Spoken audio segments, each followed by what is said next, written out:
ஒரு எழுத்தாளரின் வாழ்க்கை தேடல் மற்றும் ஒரு அழுத்தமான காதல் கதை. ஒரு தெய்வீகமும் தேடலுமாக வாரணாசி, ரிஷிகேஷ் என்று நீளும் கதைக்களம்.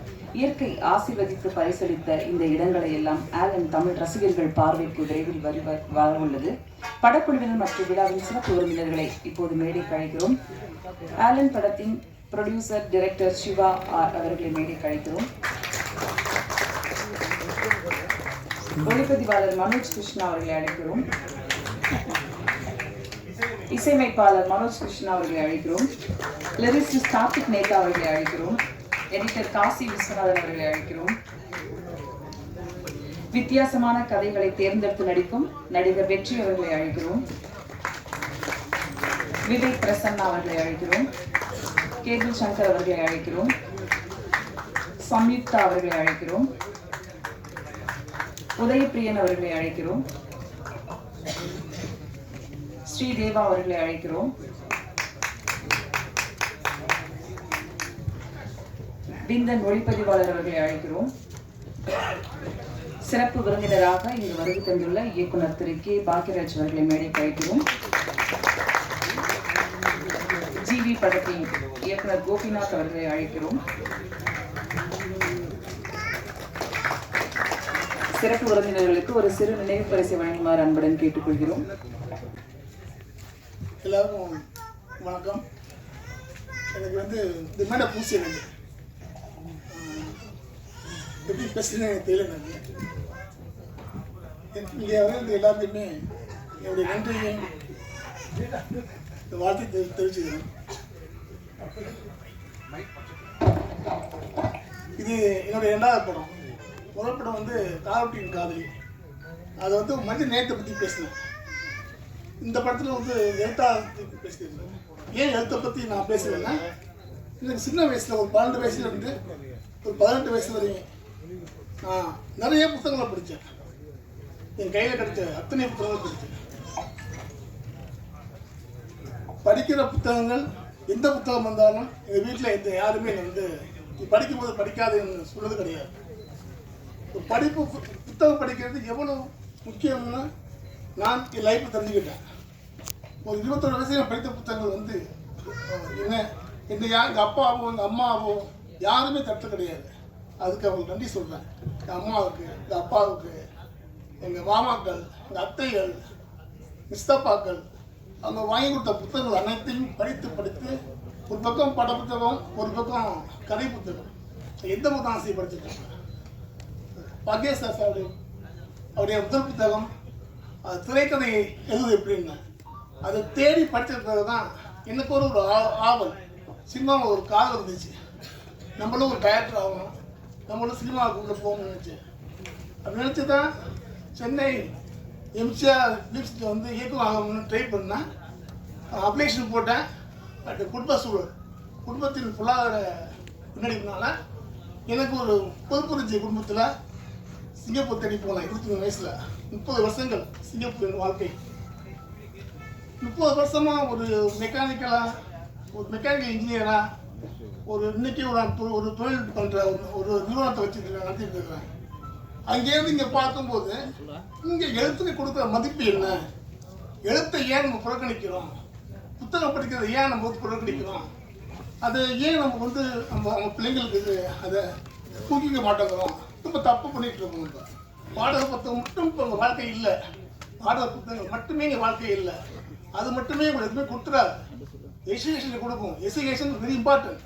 அதை தாண்டி இந்த பாடக புத்தகம் தாண்டி இங்கே வாழ்வியலை பற்றி நிறைய எழுத்து இருக்குது. நீங்கள் இங்கிலீஷ் தான் படிக்கணும், தமிழ்லேயே அவ்வளோ லட்சக்கணக்கான எழுத்துக்கள் இருக்குது, லட்சக்கணக்கான புத்தகங்கள் இருக்குது. தயவு செய்து ஒரு வீட்டு பிள்ளைங்களுக்கு புத்தகத்தை படிக்க சொல்லுங்கள். நான் படிக்கும்போது வயசு 12, 18. அப்போ நான் எங்கள் ஸ்கூலில் மொத்தம் 18 பேர் படித்தோம். 10th எழுதணும். நான் இந்த புத்தகம் படிச்சுக்கிட்டு 18 பேர் நான் ஒரு நாள் தெரிச்சு அடித்தேன். புத்தகம் படித்ததால கெட்டு போக மாட்டோம். படிக்க சொல்லுங்கள். வாழ்க்கை அங்கே தான் இருக்குது. என் வாழ்க்கையும் அங்கே தான் இருந்துச்சு. அங்கே தான் தேடி எடுத்தேன். நான் சிங்கப்பூர் போய் ஒரு பிஸ்னஸ் மேனாக ஆன பிறகு எனக்கு இந்த கோவிட் வந்துச்சு. எனக்கு இந்த கோவிட் ஒரு 4 மாதம் எனக்கு ஒரு பிரேக். என் திரும்ப ஒன்று வாழ்க்கை ஒரு பிரேக் அடிச்சிது. அப்போதான் என்னுடைய உள்ள இருந்த ஆழ்மனத்தில் இருந்த நான் போட்ட விதை 18 வயசு போட்ட விதை எட்டி பார்த்துச்சு. என்ன ஏதாச்சும் பண்ணணும், ஏதாச்சும் எழுதணும், ஏதாச்சும் செய்யணும் அப்படின்னு தோணுச்சு. அதனால தான் முதல் படம் காட்டுங்காலி பண்ணேன். 2வது படம் ஆளன், ஒரு எழுத்தாளரின் வாழ்க்கை. அவனே 2 பெண்கள் வந்து காதலித்து அந்த அந்த காதல், அந்த பெண்களின் காதல், அதை பற்றியும் ஒரு வாழ்க்கை இங்கே வந்து இன்னும் ஒன்றே நான் சொல்லிட்டு விரும்புகிறேன். இப்போ ஐநா சபையில் 2018 கிரேட்டாக ஒரு பொண்ணு, 16 வயசோ 18 வயசோ தெரியாது, அந்த பொண்ணு வந்து அங்கே இருந்த உறுப்பினர்களை பார்த்து கேட்ட கேள்வி, ஹவு டேர் யூ ஆர். எடுத்தவொடனே இந்த கேள்வி கேட்டுச்சு. நீங்கள் யூடியூப்பில் பார்த்துக்கலாம் ஏன் கேட்டுச்சு. அது கேட்ட காரணம் குளோபல் வார்மிங் 1.5 செல்சியஸ் இன்க்ரீஸ் ஆகிருக்கு. அது கேட்குது, நீங்கள் இந்த உலகத்தில் வாழ்ந்து போகிறீங்க, இந்த உலகம் எங்களுக்கானது, இந்த காற்று எங்களுக்கானது, நீர் எங்களுக்கானது, இந்த நிலம் எங்களுக்கானது, அதை வந்து அசுத்தம் பண்ணுறதுக்கு நீங்கள் யார். ஒரு பொண்ணு கேட்டுச்சு. அந்த உலகம் நமக்கு வரணும். இந்த பூமி நமக்கானது மட்டுமல்ல, இந்த காற்று நமக்கானது மட்டுமல்ல, இந்த உணவு நமக்கானது மட்டுமல்ல, நம்ம சன்னதிகளுக்கு, நம்மளுடைய வர ஜெனரேஷனுக்கு விட்டு போகணும். அதை நம்ம செய்ய தவறுறோம்.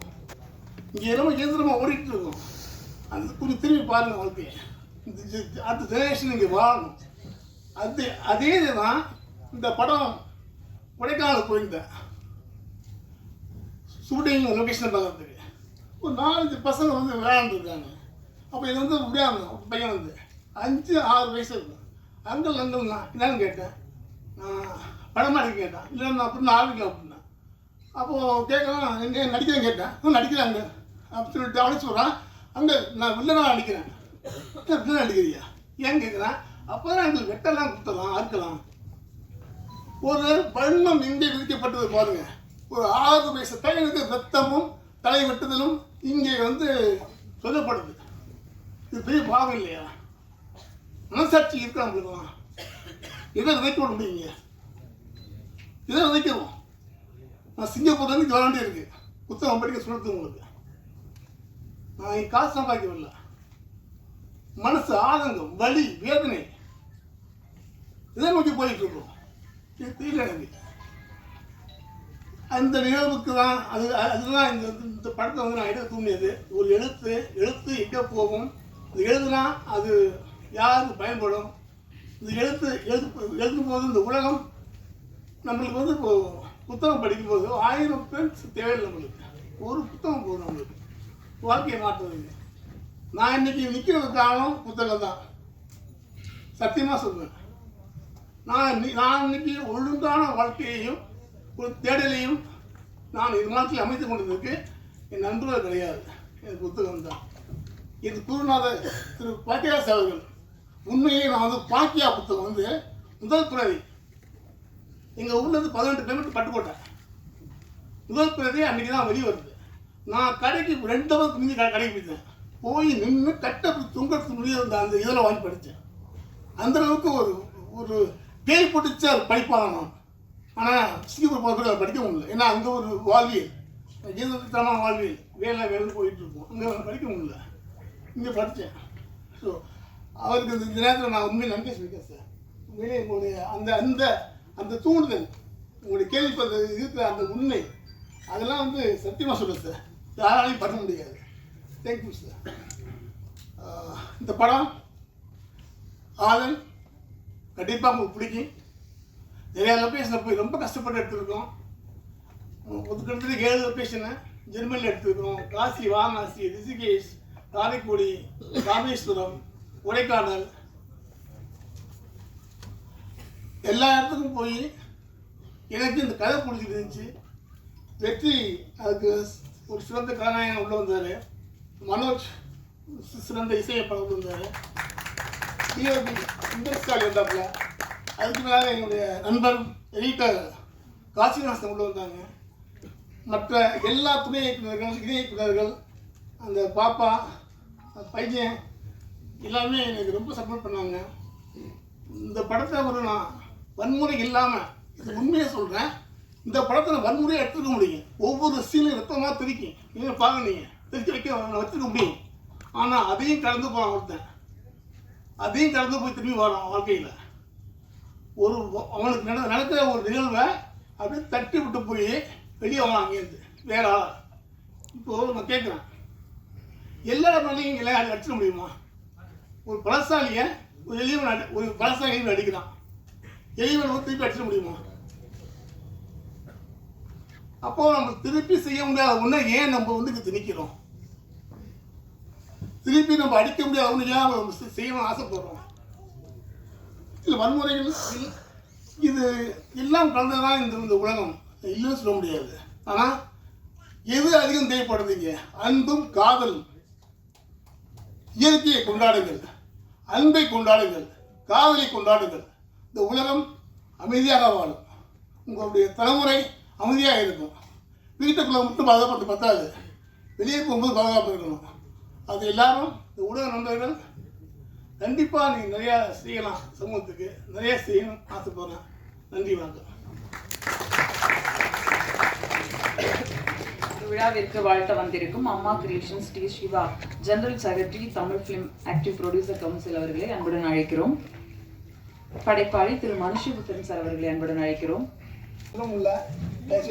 நேத்தா எனக்கு 4 பாட்டு எனக்கு வந்து உயிர் உள்ள இருந்ததில்ல. அந்த உயிர் நான் வந்து நேராக பார்க்கவே இல்லை. 4 பாட்டு எழுதும் போதும் அசிஞ்சம் வந்து ஃபோனில் சொன்னேன். மனோஜ் அப்படி தான் 2 பேரும் ஃபோன்லேயே பேசிக்கிட்டோம். சத்தியமாக நேராக பார்க்கல. நாங்கள் 4 பாட்டுமே நேத்தா நான் என்ன நினச்சேனோ அப்படியே கொண்டாந்து கொண்டாரு. அப்படியே மனோஜ் சார் தேங்க்யூ. எல்லாருக்கும் யாரும் மன்னிச்சுக்கணும். சரி சார்.